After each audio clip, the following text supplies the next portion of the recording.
이 낚시를 하고 있거나 할 필요성을 느끼거나 아마 이 둘 중에 하나일 텐데요. 오늘 이야기는 그런 분들을 위한 이야기입니다. 제가 이 낚시를 하기 전에는 우리가 알고 있는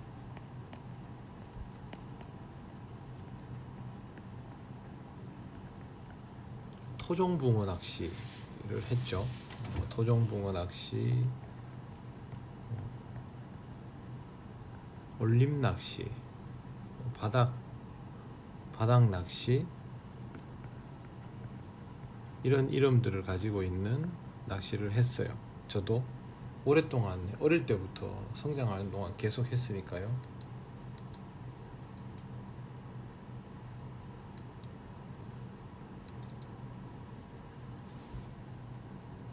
그런데 제가 이 낚시를 하면서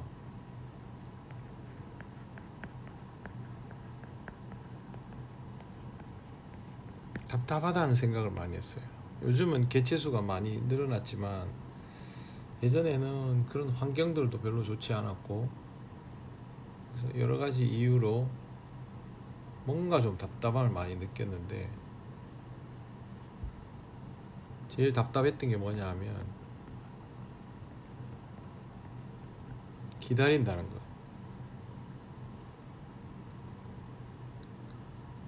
그리고 바닥만 공략할 수 있다는 거. 옛날에 뭐 처음에 이런 생각도 못했죠. 그냥 고기 잡으려면 기다려야 되는구나. 낚시는 기다림의 미학.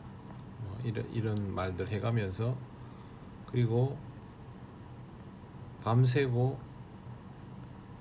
꽝 치는 게 무슨 되게 큰일 한 것처럼 그랬어요. 되게 멋있는 큰일 한 것처럼. 요즘은 개체수가 예전처럼 막 가져가지 않으니까 낚시터 여건들이 괜찮아서 그런지 그런 분들이 잘 없지만, 옛날에는 뭐 꽝이 다반사였기 때문에 그런 상황에서는 이제 이런 게 되게 매력인 것처럼, 저도 밤에 나가서 낚시를 많이 했죠. 그리고 붕어 낚시는 밤에만 되는구나 이런 생각을 할 정도였으니까요. 근데 너무 답답하고 시간도 너무 많이 걸리고, 그리고 뭔가 노력하는데도 안 되는 듯한 느낌, 그런 느낌 많이 받았어요. 물론 뭐 제법 조가를 내고 다 했죠. 뭐 고기를 못 잡은 것은 아니죠.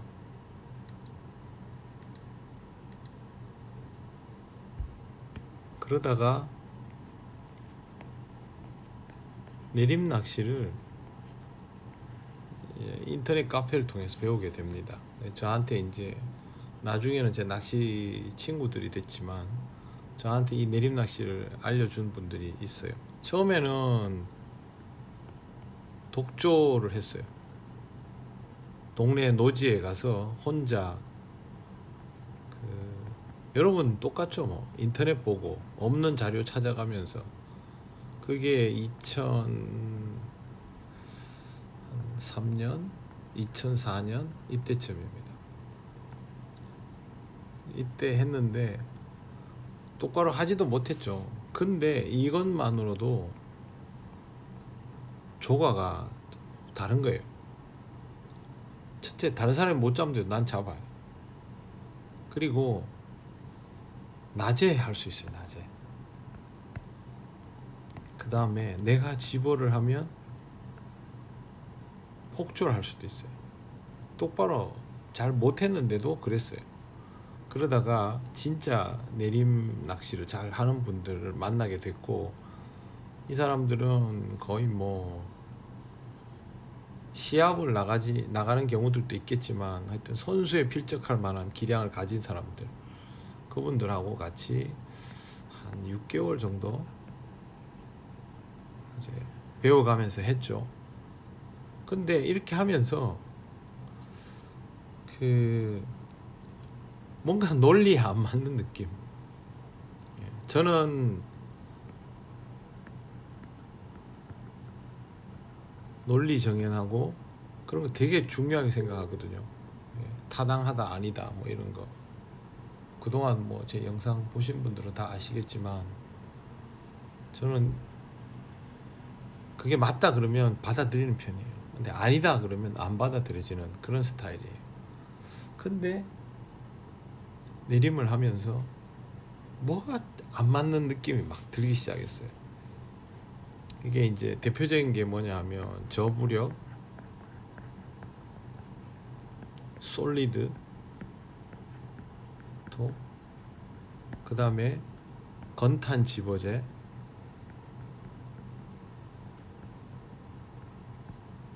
이런 것들이에요. 더 있을 수 있지만 그때 제가 접한 것들은 그런 것들이에요.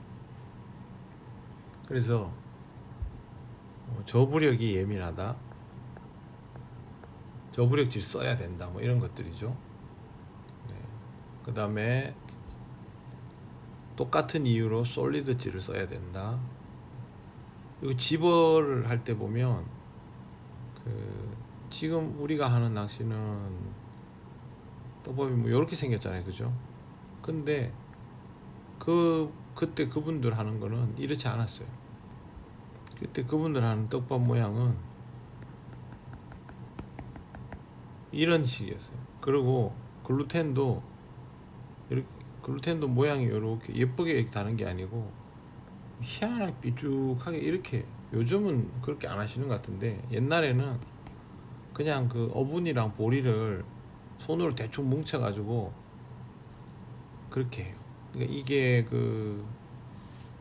딱 탄착군을 맞춰놓고 집어를 하는 게 아니고 내가 낚시할 공간이라는 곳에다가 밥을 막 뿌려놓고 시작하는 거예요. 근데 제가 생각을 해보니까 이 밥이랑 채비랑 따로 논다는 생각이 들더라고요. 그래서 이거는 좀 아니다 싶어서 뭔가 석연찮은 것 때문에 그러고 있다가 그때 당시에 슬로프 낚시라는 거를 접하게 됩니다. 이 슬로프 낚시라는 게 이제 나중에 알고 보니까 바란스 속꽃줄이었던 거죠. 근데 슬로프 낚시 이렇게 이름이 우리나라에서는 붙었어요. 뭐 일본 낚시가 대만 갔다가 우리나라 들어오면서 내림이라고 이름 붙은 것처럼 슬로프 낚시라는 말도 나름의 토착화죠. 토착화. 나름의 토착화죠. 토착화. 이렇게 표현할 수 있어요. 할 수는 있죠. 왜 슬로프 낚시냐면 목줄이 물속에서 이렇게 된다고.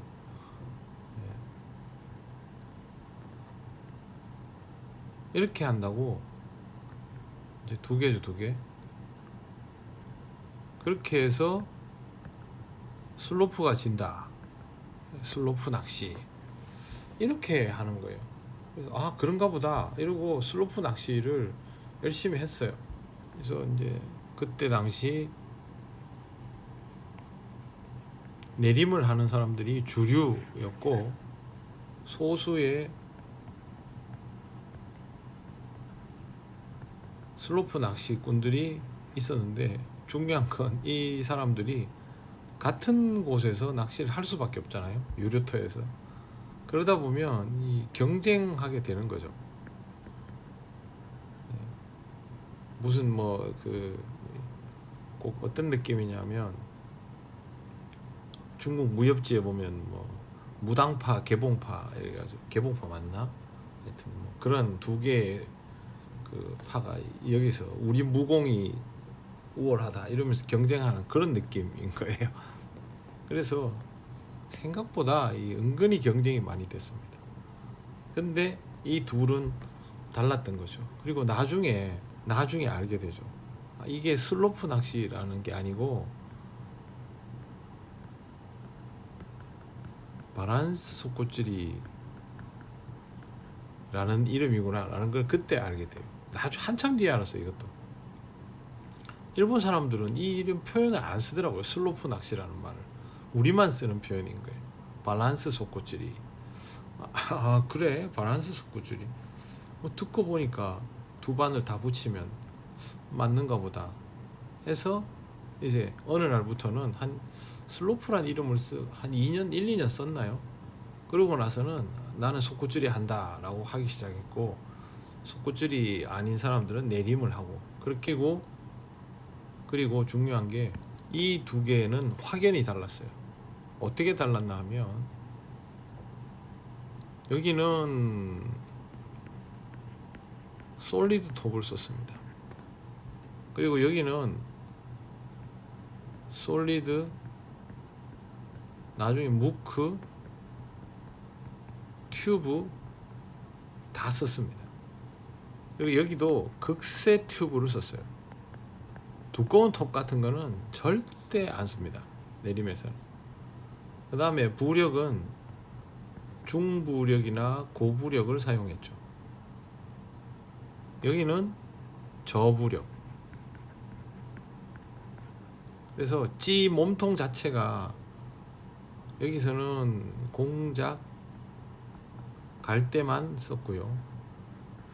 여기는 그런 것도 썼지만 주로 발사를 많이 썼어요. 일본에서는 안 쓰는 소재였죠.